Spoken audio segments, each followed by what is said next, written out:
Hey guys, it is Tiffany Ott and it's Thursday night. So what else have I been doing for the last hour but chatting over on Twitter for Mastery Chat, and it was awesome. I loved it. I have this fabulous lady right here, Mandy. Mandy, tell me how you say your last name. Freilich. Freilich. Okay, so this is Mandy Freilich, and she was our moderator tonight, and she was amazing. So Mandy, can you give us like a 20-second how you feeling after this chat?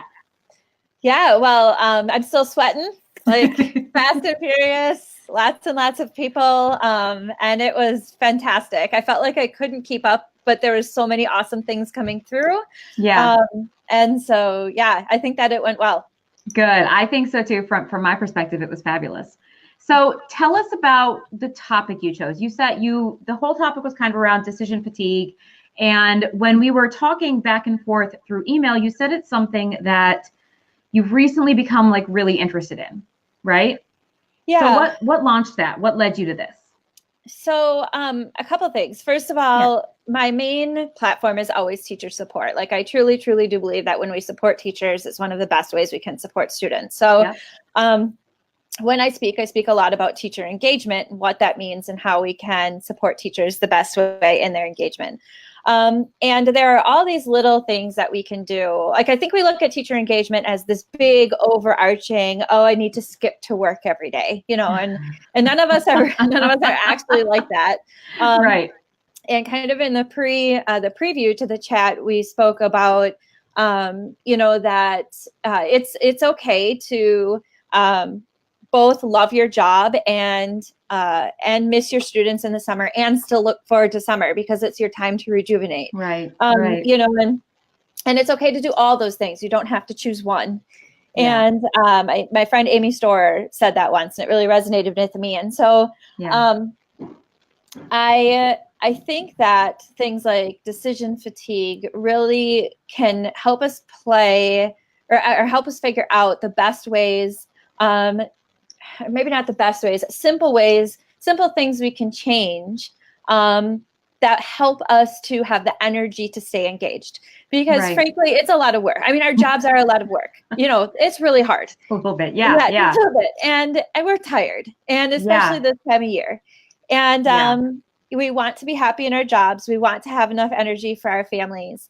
And things like decision fatigue, it's just something to me that's kind of obvious that you can do little things to help with, to help you stay engaged. So I think it's all kind of intertwined. It's interesting as you're talking about that, saying, it's okay to look forward to summer, and it doesn't make you a bad teacher to be like, okay, summer needs to come. And it's reminding me too of, I'm a mom of 3 kids, right? And so like the classic like mom guilt, okay, I can't take time for myself because I got to be there for my kids. But really, taking time for yourself as a mom and self-care is critically important. And there's so many parallels from that to teaching, right? It's like we almost have teacher guilt that, oh, I'm really excited to go on summer break and, oh, I feel bad, but I still love my students. And you can love your students and still really need that month. Really, it's a month when all is said and done of like relax and rejuvenation. I think we lost her. Oh no, maybe she'll come back. We'll give her a second and then hopefully she just pops back in. Oh, that's such a bummer. Well, while she's out, I will take just a couple seconds and talk to you guys about something that you all need to be aware of.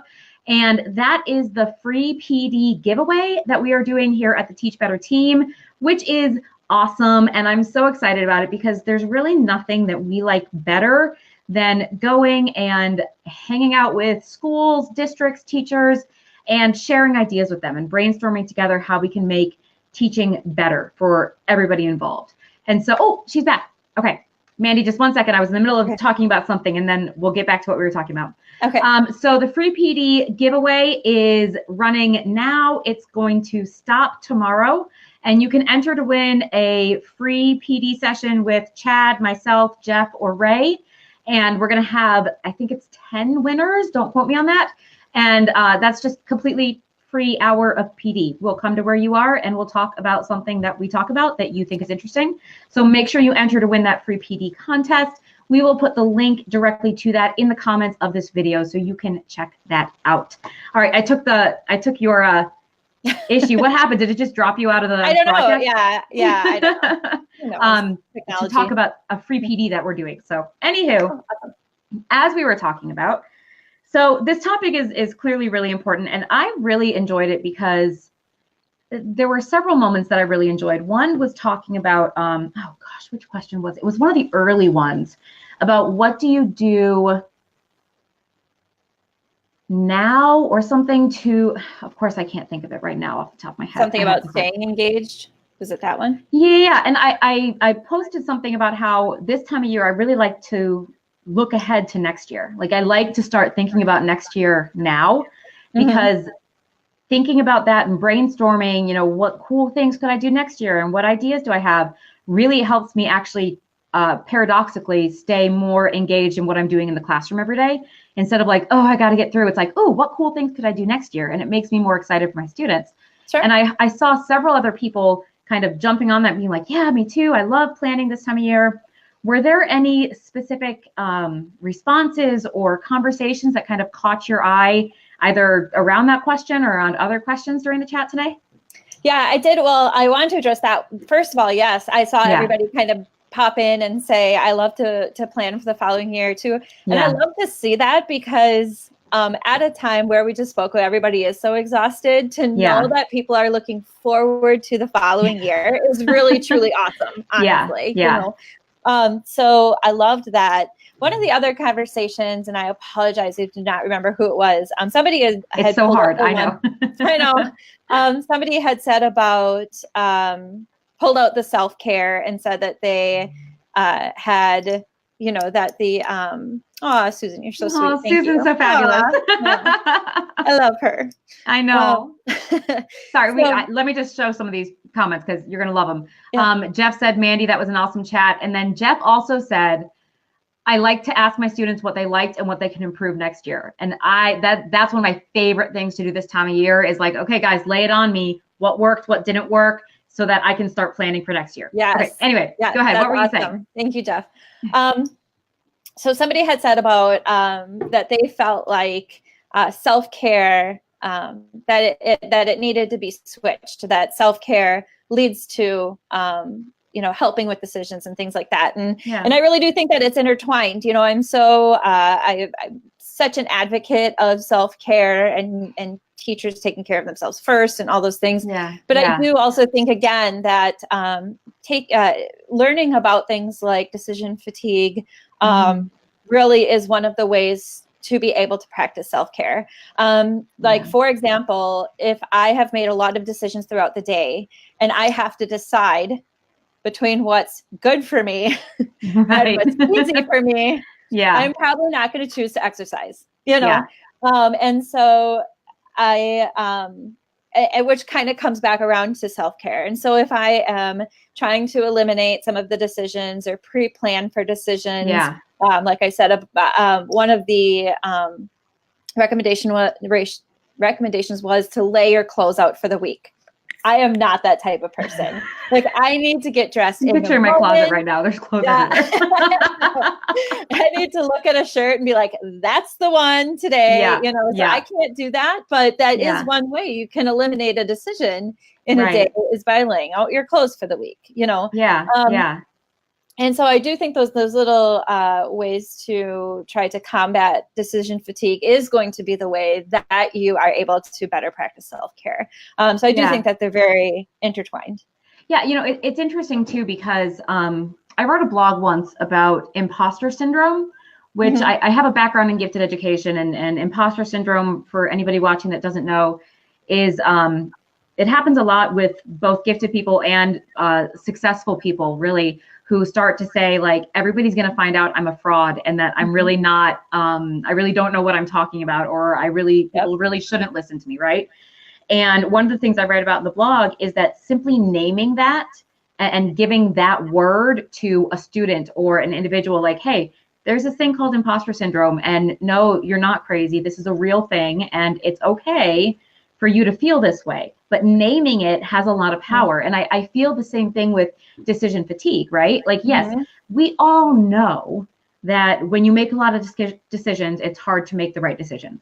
But actually giving it a name and saying, like, housing this set of feelings in this box that is called decision fatigue lets us, I think, cope with it a little bit better. So when we're feeling frustrated with ourselves because we snapped when there was a difficult situation with the student and we didn't react the way we wanted to, or when we don't make that right decision, like exercising after work, which I never do. Like, rather than, you know, kind of getting down on ourselves about it or being like, oh, I should have done a better job, or being able to say, yeah, decision fatigue, that's a thing. Now let me take steps to fix that, rather than beating myself up over all of these things that I haven't done exactly the way I wanted to do.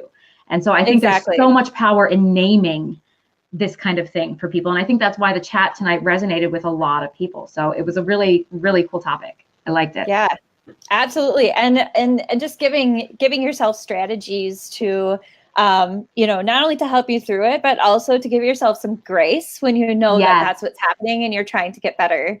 Right.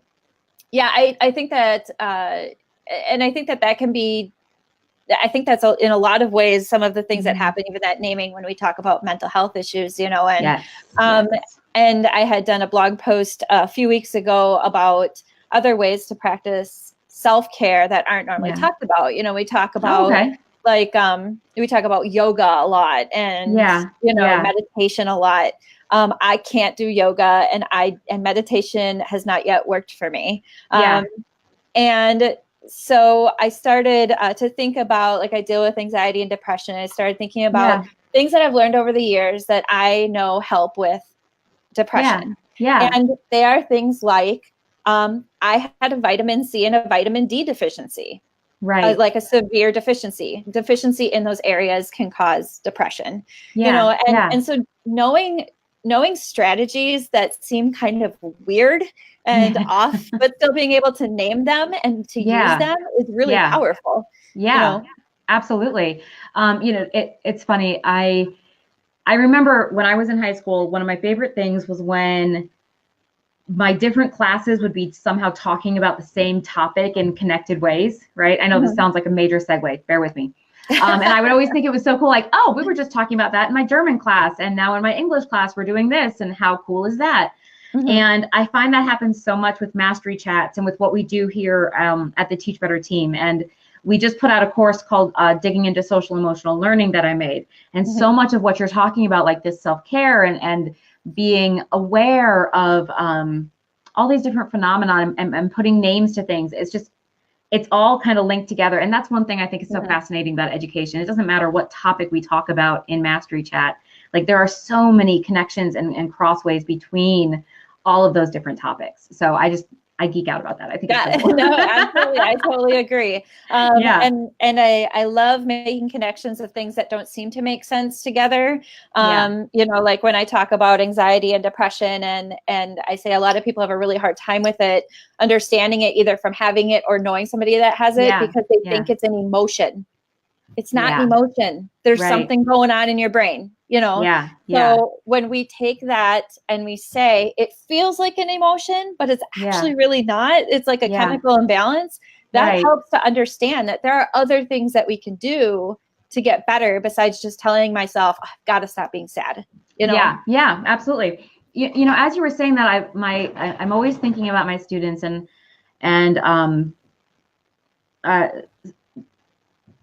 one of my former students just a couple weeks ago took his own life. I taught him 10 years ago. It just crushed me. But so you talking about that made me think about that student, and then it made me think about my current students. And, you know, this topic of decision fatigue, it didn't come up that I saw in the chat tonight, but I'm sure our students feel decision fatigue throughout the day. I mean, a lot of this chat was like from the teacher perspective, which I think is important for us to talk about, but I then think about the students that we teach every day and sitting in, you know, 6, 7, 8 classes in a row, and what kind of decision fatigue they're experiencing, and you know, how does that impact their course of the day and how things look when I have them 4th period versus 3rd period versus 1st period. You know what I mean? And so a lot of the same things we're talking about for teachers, we need to kind of put that same lens on for our students as well. And I always think it's funny because I say all the time, you know, I have a foot in both worlds. Like I'm a teacher, but I'm also like, I teach part-time, but also part-time I do work with the Teach Better team where I go and I work with teachers. And working with teachers and working with students are very similar. It's very, very similar. So it's always interesting to find parallels with that too. Yeah. Well, and in the blog post about decision fatigue that I made, I talked specifically about personalized learning. And of course I said, I am not against personalized learning, because, you know, there's always that one person that's like, oh my God, Mandy's against personalized learning. Not against it. They pick like 2 words, right? Yeah, I know them. I know, she hates personalized learning. Tweeting it out. But when you think about personalized learning, thanks, Michelle. When you think about personalized learning or personalized professional learning, whichever one you're talking about, and we're talking about giving kids more choice and asking them to make more decisions, which is great. They should have, they should have that ownership of their learning. But we sit in a professional development for a day and we get exhausted, and the kids are tired too. And if you have kiddos who are, who struggle with that control anyway, and then you are throwing a lot of choices and a lot of decisions at them, again, with the best intentions, you know, you may start to see them melt down because they're tired. Or you're saying to them, 7th period, I'm asking you to do this and challenge yourself. And they're like, my last 6 teachers have asked me to challenge myself. You know, I'm tired. I'm picking the easy problems to do. Right. Well, and I think a lot of that too ties into the fact that when we think about planning our days and planning our lessons and planning our units and kind of what we envision we'll get through in a day or a week or a month or whatever, I'm a big advocate for really flexibly planning. I anticipate that there will be many days during my school year that they're going to come in and they're just not in a place to deal with what I had planned. And being able and willing to say, that's okay. Let's go this other route and let's change it up and be flexible. And so I don't make weekly lesson plans or even daily lesson plans anymore, because it is so, it just flows of its own volition. And I always have like in mind where it's going, but being like strictly rigid, you know, because, you know, sometimes they come in and it's something happened at lunch, or they were asked to do a really challenging thing in their last class and they're just not in a mental space where they can handle what I was going to ask them to do.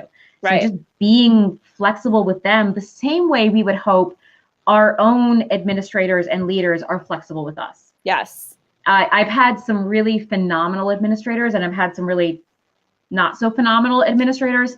And one of the key characteristics of the really, really excellent ones is their ability and willingness to look at, here's what the vibe is in the school right now, and recognize it and be like, okay, I'm going to end this meeting 30 minutes early, or I'm going to not do this, this activity that requires a lot of, moving around. I'm just going to get done what needs to get done and move on, because we're not in a place where we need to do that. Right. And then going around and having individual conversations with teachers in that kind of way to help them. And I just really value admin or education leaders who are able to do that. Rochelle says we have to be flexible to what our students need. So true, Tiffany. Yes, Rochelle. Yes. So funny. I remember my first year teaching. I was so proud of it. I had my calendar and I looked at the standards and like I blocked out every day what I was going to do to get through X number of standards in 30 days. I'm a math teacher, so I'm like making a ratio, right? Yeah. And it's just so funny. I needed that my first year teaching because I needed that structure to help me kind of figure things out.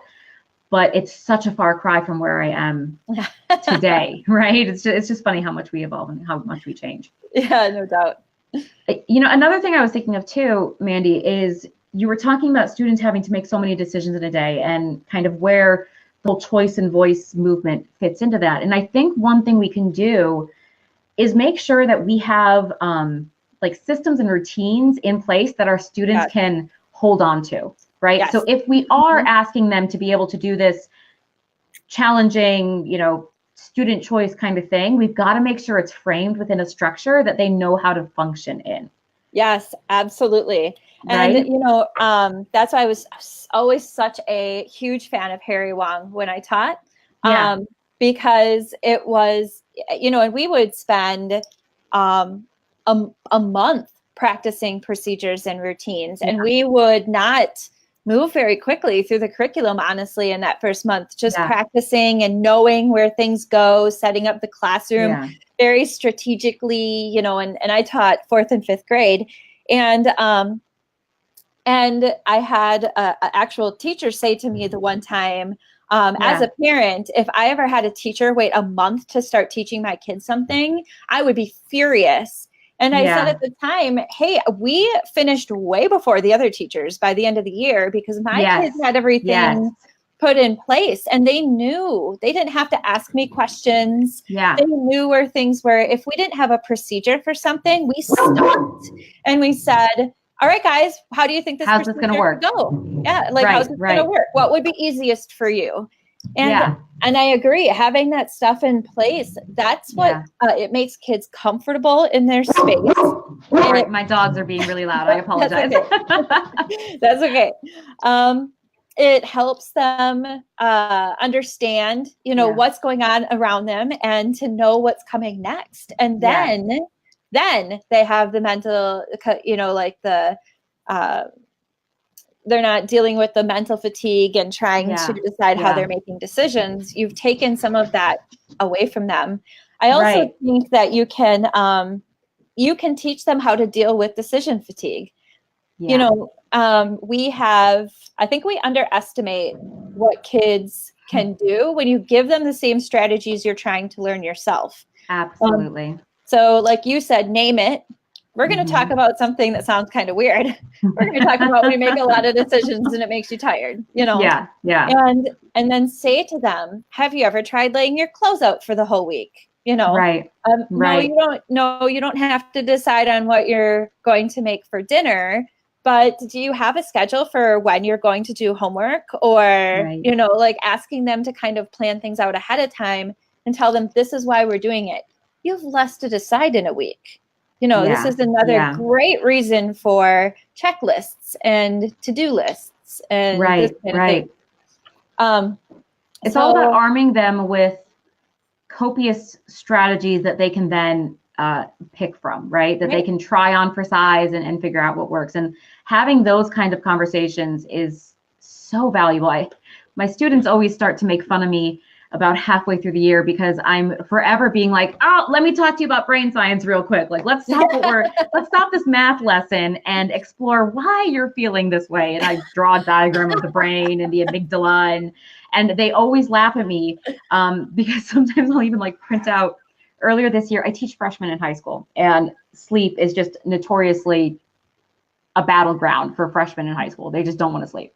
And one of their homework assignments in math class was to read an article on sleep and how important it was. And they just laugh. And I'm like, no, guys, understanding how your mind works is half the battle. So let's talk about those strategies and figure it out together. Right. So, no doubt. I could geek out for hours, I think, about brain science, Mandy. I know we might have to have another hangout, just you and me, to talk about it because I know. So, no, I love it. Let's do that, Mandy. I agree. Before we scooch out for the night, are there any closing thoughts or maybe a specific strategy that you saw people talking about that you think works well, or just something you want to end with that stood out to you during the chat tonight? Well, I really do think, like I said before, one of the things that just gave me hope in a time that when people are so tired. And sometimes you hear a lot of people around you complaining about kids and tests and administrators and all these kinds of, those kinds of things. All the time. Yep. Was the fact that there were so many people looking forward to next year.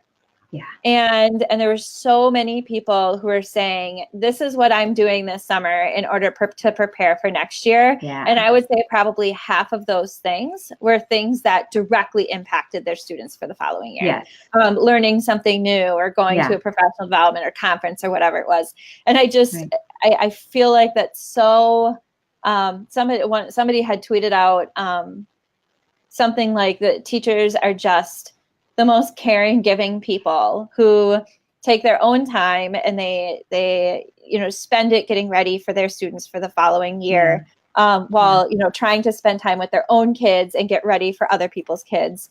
And it's so true. And so I guess it made me proud of our profession. Yeah. And so many of the people in it. So and that's one reason why the Thursday nights are my favorite night. Like I say this all the time, because even when it's been a really hard week at school or a really hard day or things didn't go well, I love Mastery Chat, because when you go to Mastery Chat, the people there are there because they love teaching, and they're there on a Thursday night sitting around talking about education because they are the source of that positivity. And so that makes me happy, because sometimes you're in schools and there's not that much positivity, especially this time of year. So that's always like it recharges my battery for me. And it's like, okay, we got this. Let's go through till next week and keep being awesome for kids. Yeah. So Mandy, thank you so much for moderating tonight. It was a pleasure. It was an honor. We need to set up a time to talk about brain science and geek out together, because I love it. I would love that. Real quick before I go, everybody watching, make sure you check out the free PD giveaway, where you can enter the contest to win free PD for your school or your district. More details, we're going to put a link in the comments, and you can sign up. Really easy to sign up. Deadline is tomorrow, though, so y'all better hustle, okay? So Mandy, thank you. We hope to see you around in Mastery Chat again. And thank you so much for being here with us. You're awesome. Yes, thank you. Thanks for having me. This has been fantastic. Absolutely. Thanks. Bye, guys.